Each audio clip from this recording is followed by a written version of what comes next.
प्रिय छात्रों, आज हम लोग पढ़ेंगे गद्य संकलन किताब का चौथा पाठ। इस पाठ का शीर्षक है सती और इसकी लेखिका है शिवानी। तो इस पाठ में हम लोग देखेंगे कि किस प्रकार से एक महिला सती का नाटक करके अपने आप को सती बताकर और बाकी 3 महिलाओं को रेलगाड़ी में लूट लेती है। इन सभी महिलाओं का परिचय एक दूसरे से रेलगाड़ी में होता है और जब उस महिला ने बताया कि वह अपने पति का डेड बॉडी अर्थात उसका शव लेने जा रही है और उस शव के साथ ही जब उसका दाह संस्कार किया जाएगा तो साथ में वह सती हो जाएगी। तो यह सती प्रथा क्या है, पहले इसको जान लेते हैं। सती होना क्या कहलाता है। आजकल ऐसा नहीं होता है, पुराने ज़माने में यह होता था, जिसका विरोध एक समाज सुधारक राजा राम मोहन राय ने जोर शोर से किया था और उसके बाद से सती प्रथा बंद हो गई थी। तो सती होने का मतलब होता है कि जब किसी महिला का पति मर जाता है और उसका अंतिम संस्कार जब किया जाता है, उसका दाह संस्कार जब किया जाता है, तो उसकी चिता पर, जिस चिता पर पति के शव को, पति की लाश को जिस चिता पर जलाया जाता है, उसी चिता पर उसकी पत्नी जिंदा जलकर मर जाती थी। तो इसको बोलते थे सती होना।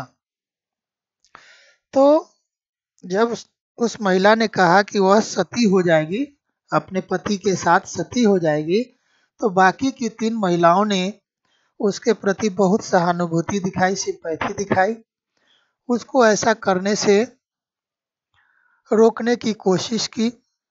ये सब बातों में हो रहा है, लेकिन वास्तव में वह महिला सती होने नहीं जा रही थी। सती होने का नाटक करके इन 3 महिलाओं को लूट लेती है। रास्ते में उन लोगों को नशा खिला करके और सबको बेहोश कर देती हैं और एक खास स्टेशन पर उन लोगों के सारे सामान लेकर उतर जाती है और बाकी की 3 महिलाओं की नींद तक नहीं खुलती है और वे सब के सब जब होश में आती हैं, उनकी नींद खुलती है, तो वे सब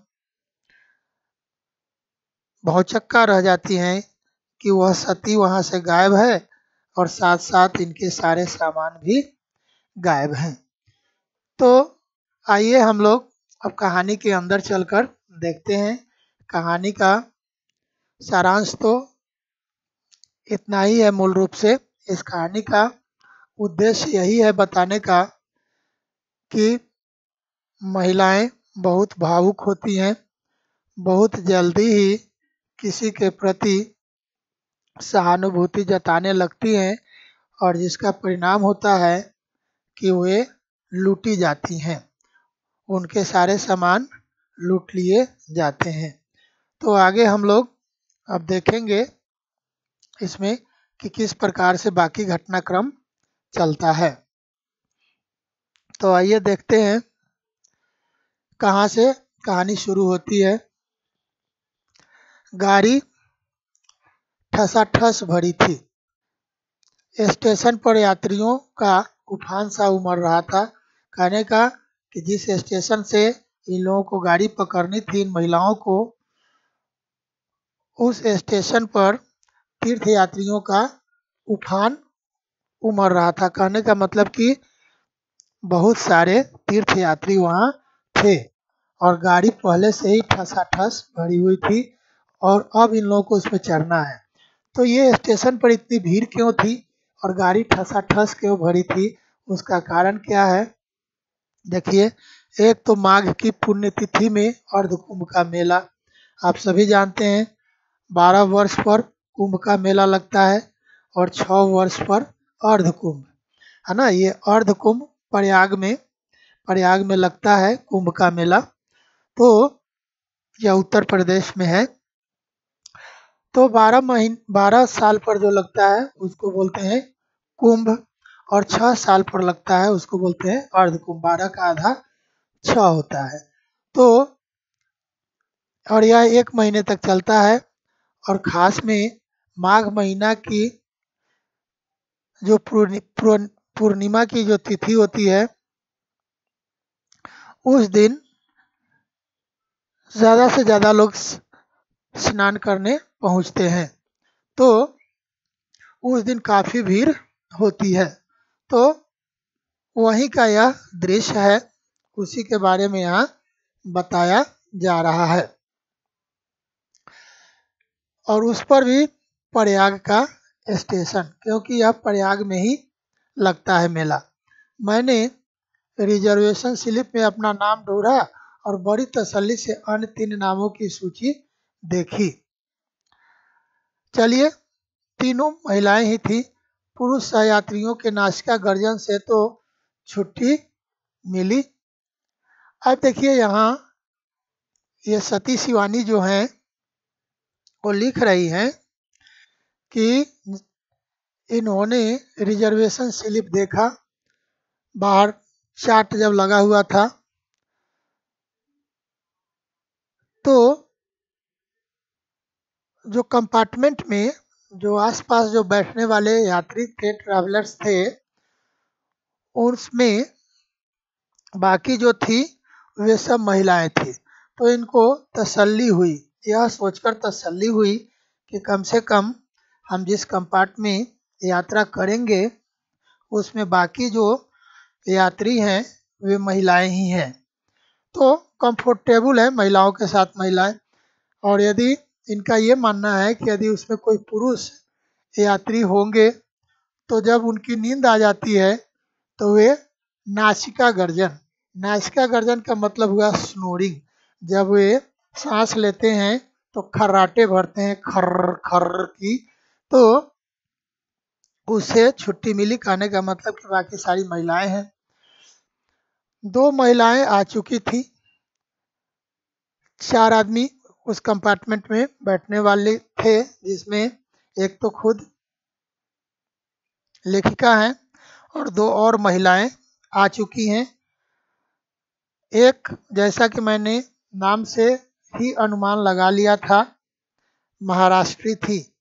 महाराष्ट्री मतलब मराठी थी और दूसरी पंजाबी। नाम से ही इनको अंदाज लग गया था कि एक तो ये खुद है और एक मराठी है और दूसरी पंजाबी, और तीसरी मैं थी और चौथी अभी आई नहीं थी। इस तरह से चारों का वर्णन आप लोगों ने देख लिया। एक मैं थी मतलब एक लेखिका थी जो तीसरी, एक मराठी और दूसरी पंजाबी। मैं एक ही दिन के लिए बाहर जा रही थी, इसी से एक छोटा सा बटुआ ही साथ में था। लेखिका एक दिन के लिए जा रही थी, जहाँ जा रही थी वहाँ एक ही दिन ठहरना था, इसलिए इनके पास ज़्यादा सामान नहीं था। तो हम सभी जानते हैं जहाँ हम एक दिन के लिए जाते हैं या कम समय के लिए जाते हैं तो ज़्यादा लगेज हमारे साथ नहीं होता है, लेकिन बाकी लोगों के पास सामान है। आसपास बिखरे दोनों महिलाओं के भारी भरकम सूटकेस स्टील के बॉक्स मेरू पर्वत से ऊंचे ठसे कसे होल्डाल देखकर मैंने अपने को बहुत हल्का फुल्का अनुभव किया। कहने का मतलब कि बाकी की जो दो महिलाएं थी, एक मराठी और एक पंजाबी, इन लोगों के पास बहुत सारे सामान थे, है ना। भारी भरकम सूटकेस था, स्टील का बॉक्स था, और इसको पहाड़ की तरह इन लोगों ने एक दूसरे पर थाक लगा करके और ऊंचा करके रखा था। तो ये सब देख करके लेखिका ने अपने आप को हल्का फुल्का महसूस किया। चलो मेरे पास सामान नहीं है। वैसे भी मैं सोचती हूँ बॉक्स होल्डाल हीन यात्रा में जो सुख है वह किसी अन्य में नहीं। लेखिका का ये मानना है कि यात्रा करते समय ये बॉक्स वगैरह बहुत सारे सामान वगैरह ले करके यात्रा करने में जो सुख है, सॉरी, जो दुख है वह और किसी में नहीं है।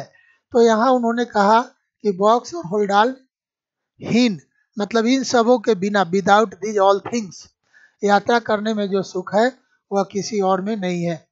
चटपट चढ़े और खटपट उतर गए। लेखिका का ये मानना है कि जब हमारे पास सामान नहीं है, लगेज नहीं है, तो आराम होता है, चटपट चढ़े और खटपट उतर गए। न कुलियों की हथेली पर धरे द्रव्य को अवज्ञापूर्ण दृष्टि से देखकर ये क्या दे रहे हैं साहब। कहने का मतलब ये है कि जब हमारे पास बहुत सारे सामान होते हैं तो हमें कुली लेना पड़ता है, और जब कुली लेते हैं और अंत में कुली के हाथ में जब हम पैसे देते हैं तो वह कुली हमारी ओर अवज्ञा की दृष्टि से देखता है। अवज्ञा का मतलब हुआ बात न मानने की दृष्टि से। अवज्ञा का मतलब हुआ बात न मानने की दृष्टि से। आज्ञा और अवज्ञा। आज्ञा एक शब्द है जिसका मतलब होता है मान लेना, और अवज्ञा का मतलब होता है नहीं मानना। तो नहीं मानने की नज़र से कुली बोलता है कि ये क्या दे रही हैं साहब। ये कहने का भय न यात्रियों के उपालंब की चिंता। तो ये भी डर रहता है कि इतना पैसा देंगे तो कुली हाथ पर लेकर कहेगा ये क्या दे रहे हैं। और साथ में जो यात्री यात्रा करते हैं वे भी जिनके पास ज़्यादा सामान रहता है उसका मजाक उड़ाते हैं। आप देखेंगे रेलगाड़ी वगैरह में जब हम यात्रा करते हैं और हमारे साथ में यात्रा करने वाले के पास सामान कम होता है और हमारे पास सामान ज़्यादा होता है, तो साथ में यात्रा करने वाले हमारा मजाक उड़ाते हैं और हमारे प्रति सहानुभूति भी नहीं रखते हैं, क्योंकि हमारे सामान के कारण हमारे साथ में यात्रा करने वाले यात्रियों को कष्ट होता है। क्योंकि जहाँ पर सीट होती है वहाँ पर उनका भी आधा का हिस्सा होता है। मान लीजिए कि एक साथ दो आदमी के बैठने की सीट है, तो दो आदमी बैठ गए और उसमें से एक साथ में जो यात्री है उसने अपने बच्चे को साथ में बैठा लिया या कोई सामान पैर के पास रख दिया, तो साथ में यात्रा करने वाले को थोड़ी सी कठिनाई होती है, कष्ट होता है। तो कम सामान लेकर यात्रा करने में ये सारी सुविधा है कि आपको आपके साथ यात्रा करने वाले लोग जो हैं वो आपका मजाक नहीं उड़ाएंगे, और जहाँ पर सामान आपको लेकर उतरना है, चढ़ना है, वहाँ पर कुली की सहायता नहीं लेनी पड़ेगी, और कुली की सहायता नहीं लेनी पड़ेगी तो उन्हें पैसा नहीं देना पड़ेगा। और जब हम कुली की सहायता लेते हैं और उन्हें जब पैसा देते हैं तो उन्हें खैर आप जितना भी दीजिए एक बार तो वे ज़रूर ही बोलेंगे कि ये कम है, क्योंकि उनका तो कोई फिक्स रेट होता ही नहीं है और ना सरकार ने उसके लिए कोई नियम बनाया है कि हाँ इतना सामान है तो उसके लिए इतना पैसा और इतना सामान है तो इतना पैसा। तो इन सारी बातों की परेशानी होती है ज़्यादा सामान लेकर के यात्रा करने में। अब आइए, मेरे साथ की महाराष्ट्री मतलब मराठी महिला जो मुंबई साइड की कहीं की रही होंगी, पूरे महाराष्ट्र में कहीं की, ने अपने बृहदाकार स्टील के बॉक्स एक के ऊपर एक चुनकर पिरामिड से सजा दिए। लगता था वे प्रत्येक वस्तु के लिए स्थान और प्रत्येक स्थान के लिए वस्तु की उपादेयता में विश्वास रखती थी। कहने का मतलब यह है कि लेखिका के साथ जो मराठी महिला है उसने क्या किया था, बृहदाकार मतलब बिग साइज। बृहदाकार का मतलब क्या होता है, ये बिग साइज का है ना। बृहदाकार का मतलब हुआ बिग साइज है ना, इसका मतलब हो गया आपको बड़ा साइज है ना। तो यहाँ इसको लिख लीजिए, आज पेन काम कर रहा है।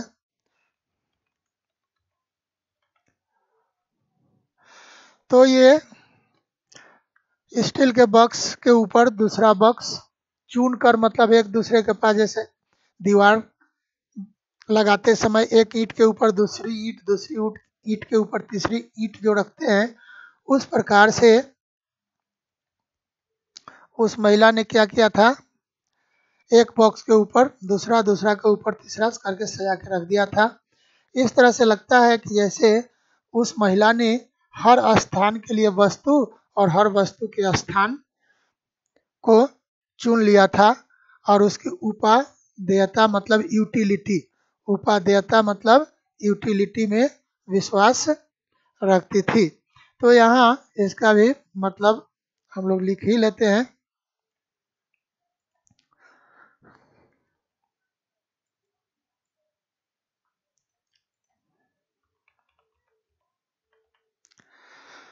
में विश्वास रखती थी। वे स्वयं बड़ी शालीनता से लेटकर एक सीध में दो तकिए लगाए, बड़ी शालीनता से लेटकर है ना, एक सीध में दो तकिए लगाए, एकदम घर की तरह मौज कर रही है। देखिए, एक मराठी पत्रिका पढ़ने में तल्लीन है ना। यहाँ शब्द एक आ गया तल्लीन है ना। इसका मतलब यहाँ हम लोग लिख लेते हैं,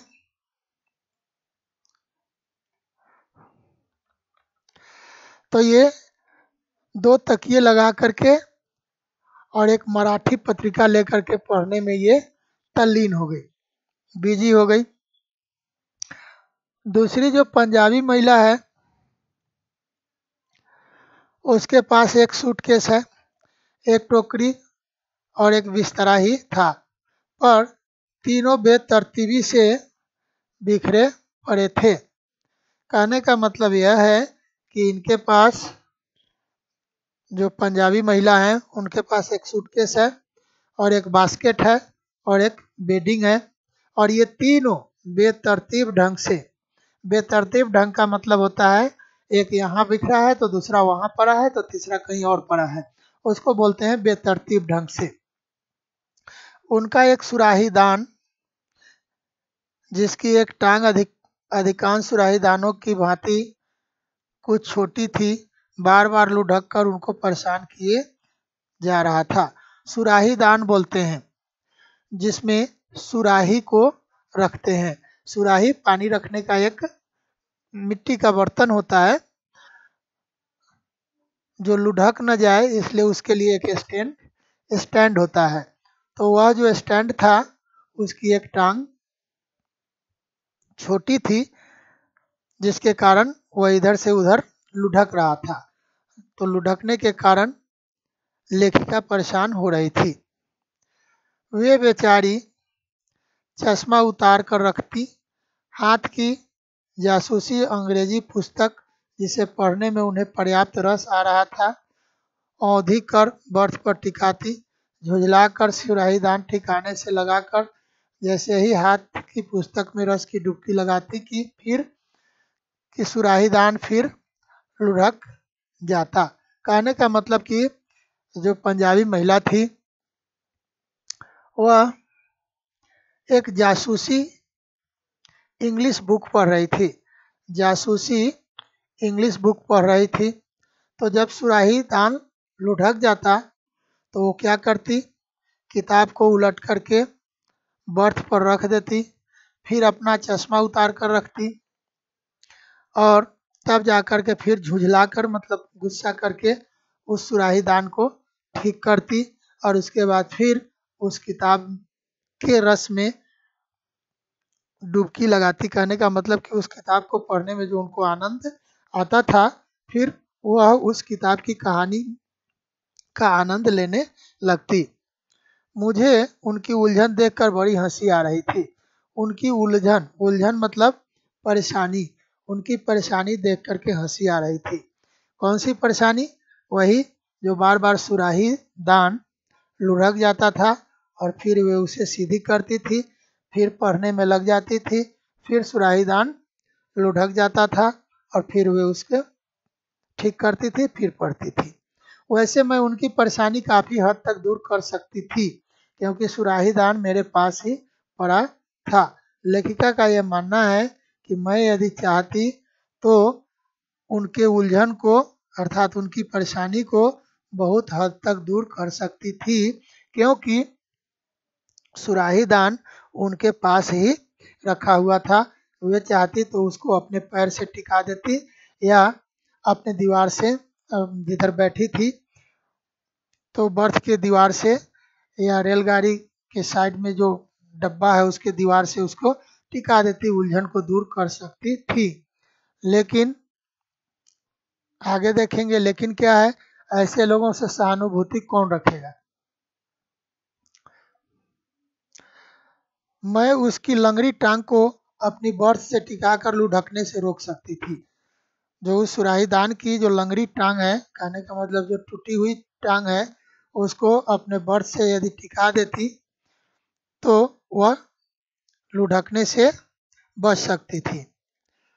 सुराही को ऐसी बेतुकी काठ की सवारी में साथ लेकर चलने वालों से मुझे कोई सहानुभूति नहीं रहती।